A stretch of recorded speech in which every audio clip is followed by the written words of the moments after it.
Vamos à Bíblia. Vamos para... Agora vamos ver se eu me confundi com 1 ou 2 Timóteo. Eu acho que é 1 Timóteo, capítulo 2, verso 15.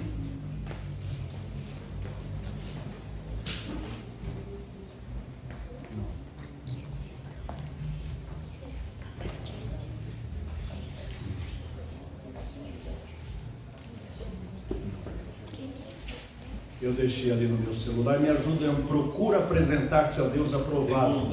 Segunda, né? 2,15. Tá, segunda 2,15, é isso mesmo. Muito bem. Segunda 2,15. Vamos lá.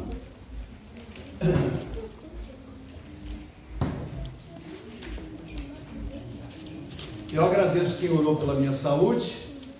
Da manhã para cá eu melhorei um pouquinho. Isso já ajuda, né? 2 Timóteo capítulo 2, versículo 15.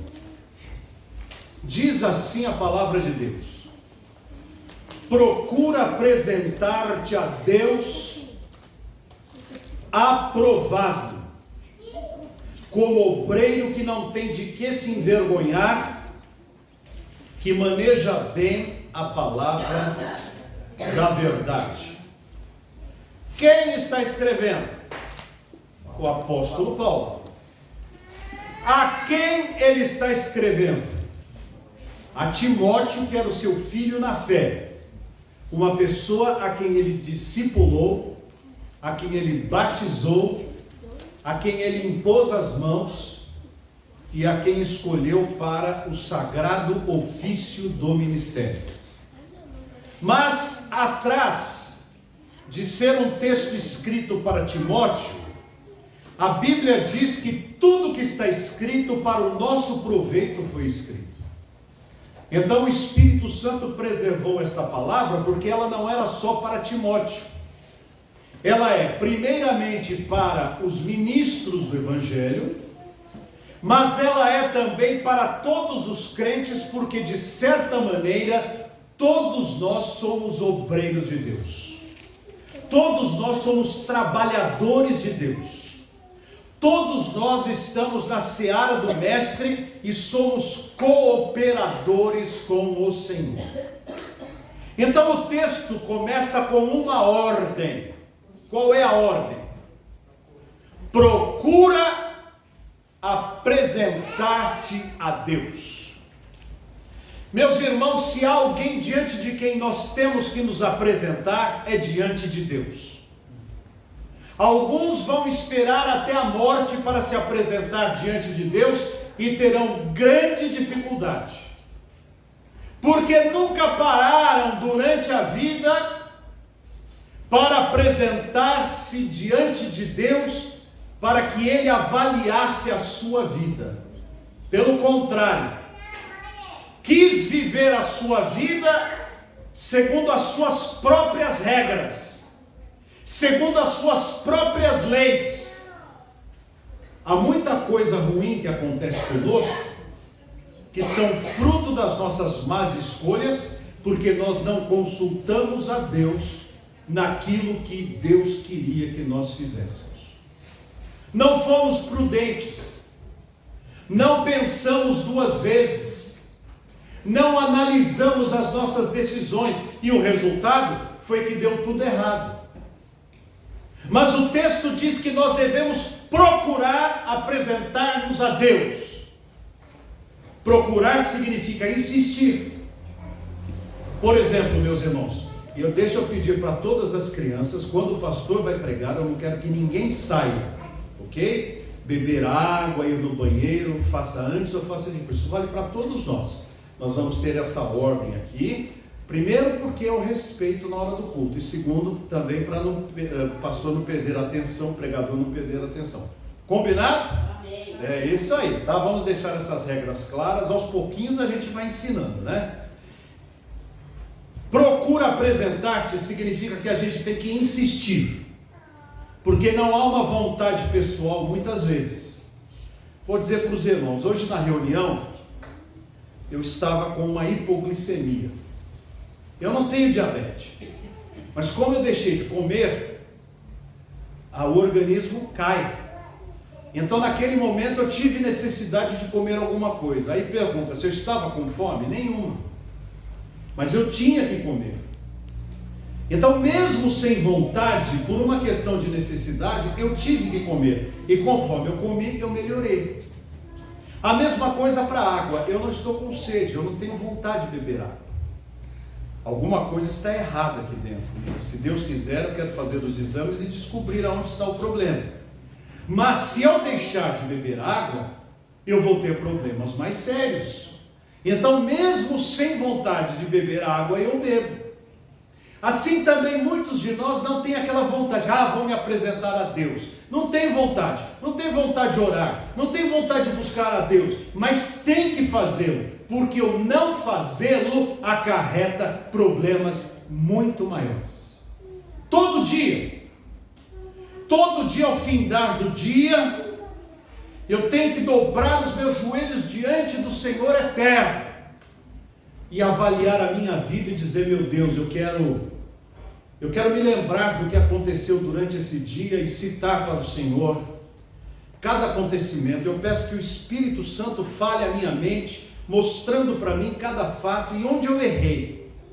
E aí, conforme eu vou repassando o meu dia, o Espírito de Deus vai falando no meu coração. E de repente eu vejo algo que eu fiz que não foi do agrado do Senhor, e naquele momento eu já me arrependo, eu já peço perdão e já me conserto diante de Deus. É me apresentar diante de Deus, todo dia, sempre. Só que o apóstolo Paulo não disse para que Timóteo se apresente diante de Deus pura e simplesmente. O que ele disse? Procura apresentar-te diante de Deus aprovado. A semana passada os meus filhos fizeram prova. Há 2 semanas de provas, muitas provas na escola. E aí quando vão para a escola, os pais deixam essas crianças afiadas, por enquanto dá, né? Quando começarem com 6ª, 7ª, 8ª, aí é que vai azedar o negócio. Mas aí vão afiadinhos para a escola. Quando entram no carro para voltar, e aí? Como é que foi? Aí a gente repassa para ver se eles foram bem ou mal na prova. A prova é uma apresentação diante do professor para receber a aprovação. E quando nós nos apresentamos diante de Deus, não é para sermos reprovados, é para sermos aprovados. E como é que a gente é aprovado na vida cristã? Seguindo a palavra. Como somos aprovados diante de Deus? Seguindo a palavra. Não há outro meio. Não é chorando, não é fazendo ofertas, não é frequentando a igreja, não é fazendo nada além do que obedecer a palavra.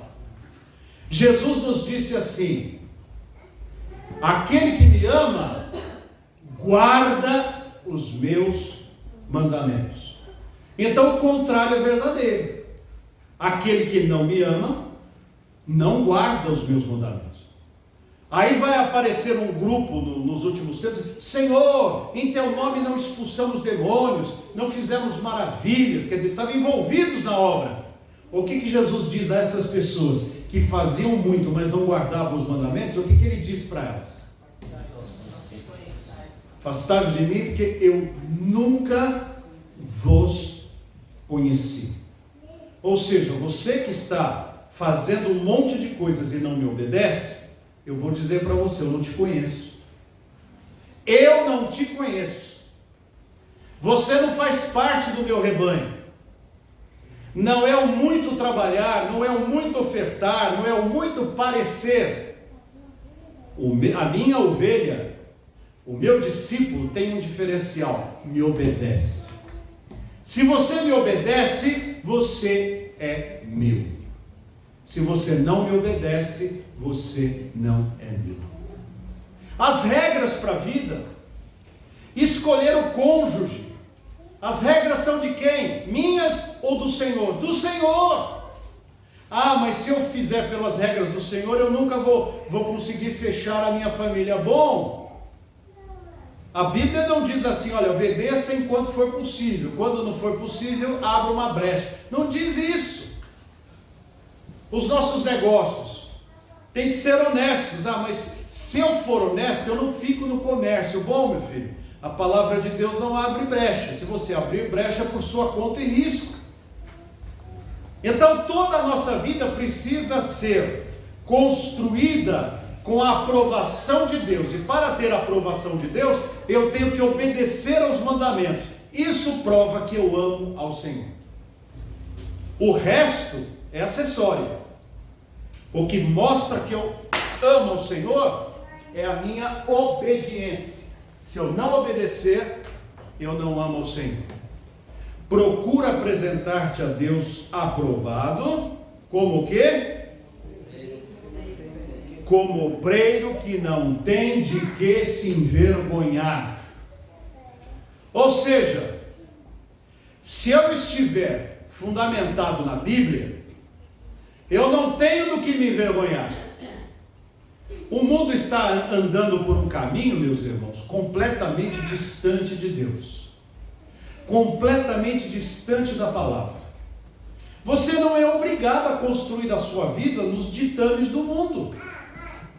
Você tem que construir a sua vida nos ditames a Deus, porque se você seguir as orientações da Bíblia, você não tem de que se envergonhar.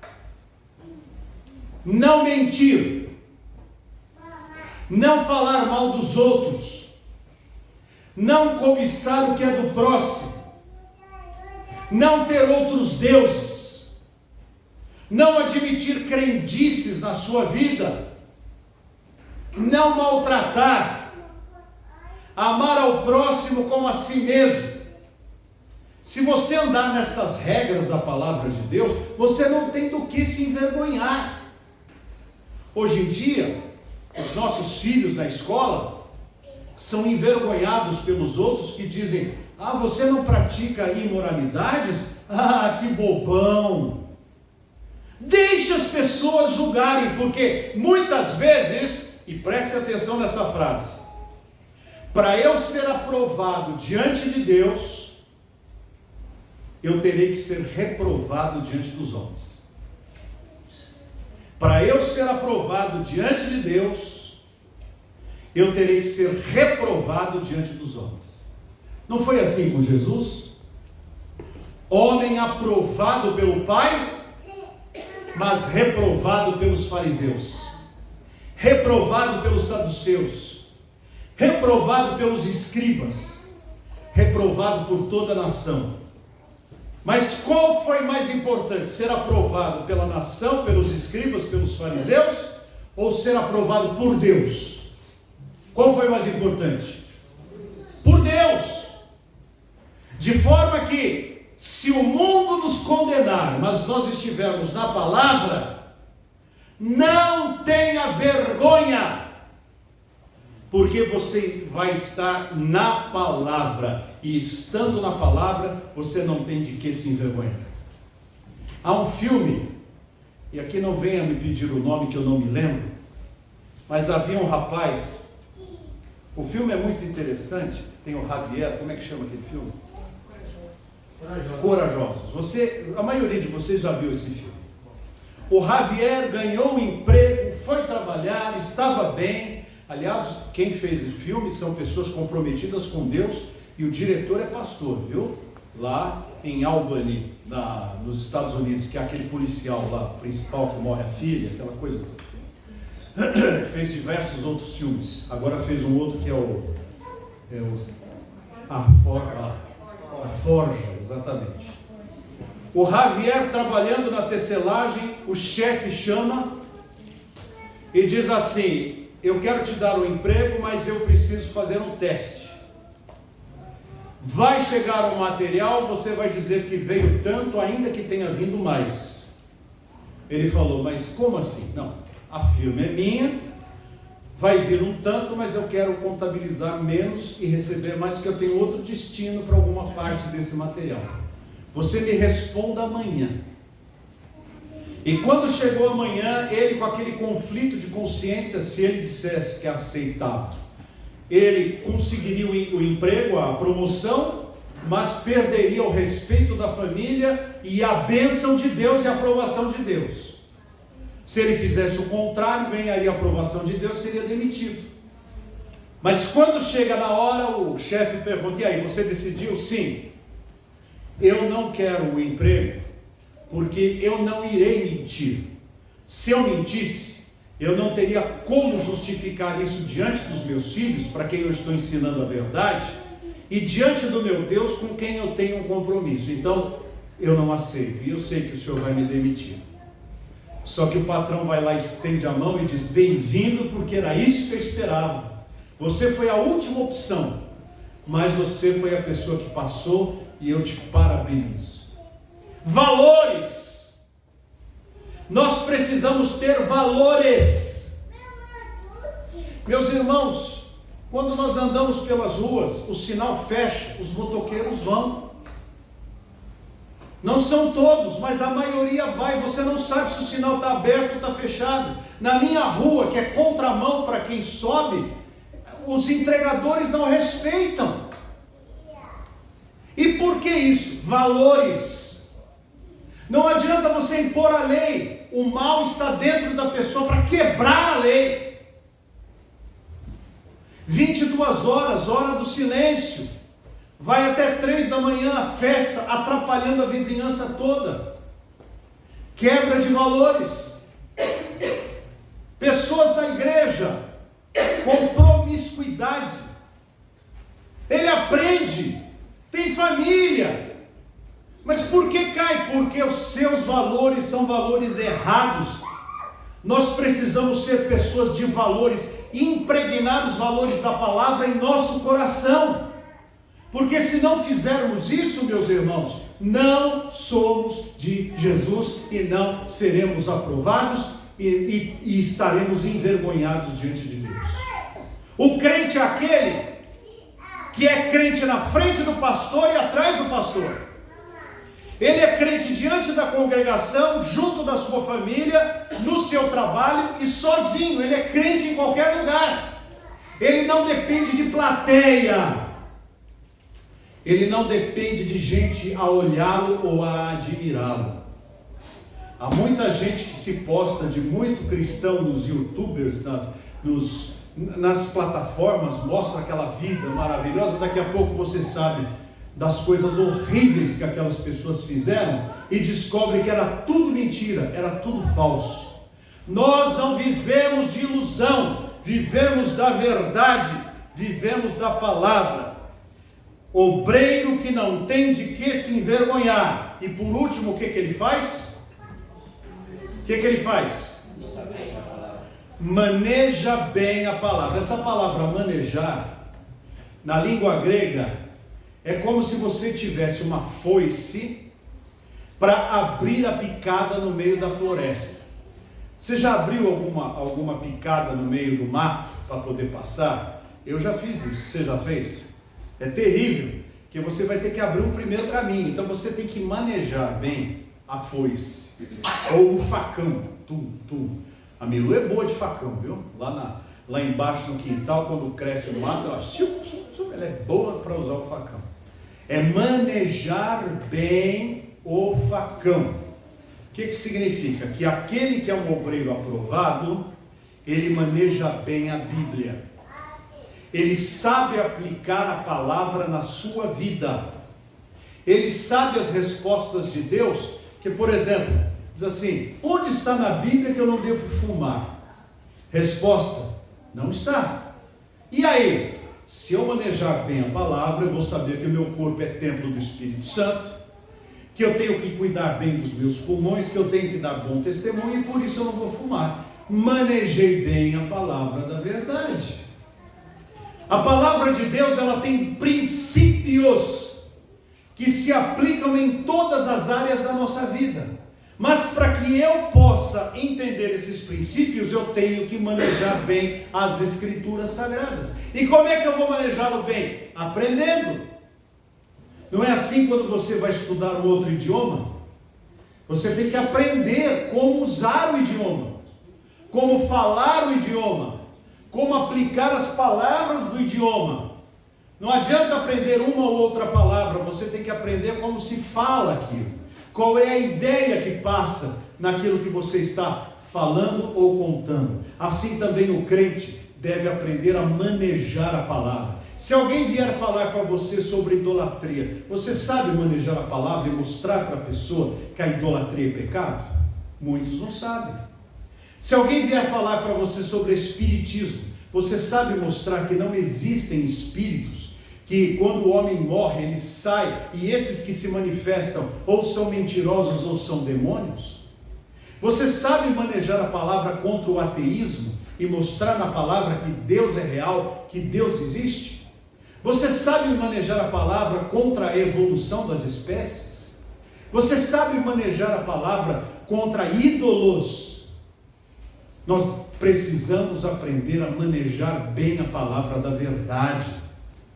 O meu pai já não enxergava mais, tinha pouquinha visão, e 3, 4 horas da manhã eu me levantava, estava meu pai lá na mesa da sala, com um óculos de 20 graus e mais uma lente, lendo lá a Bíblia e fazendo anotações na biblinha dele. Eu tenho a biblinha dele até hoje. Falava, pai, mas por que a minha vista vai fechar e eu quero aprender o máximo da palavra, porque eu vou usá-la quando eu não tiver visão nenhuma. Olha a visão do meu pai. E quantos de nós temos boa visão, temos tempo, não está fechando a nossa vista, e não investimos no aprendizado da palavra? Vamos, meus irmãos, aplicar esta mensagem na nossa vida e procurar nos apresentar diante de Deus aprovados, como obreiros que não têm de que se envergonharem e que manejam muito bem a palavra da verdade. Se nós fizermos isso, nós seremos uma bênção nas mãos do Senhor, e Deus vai usar com poder a nossa vida. Amém?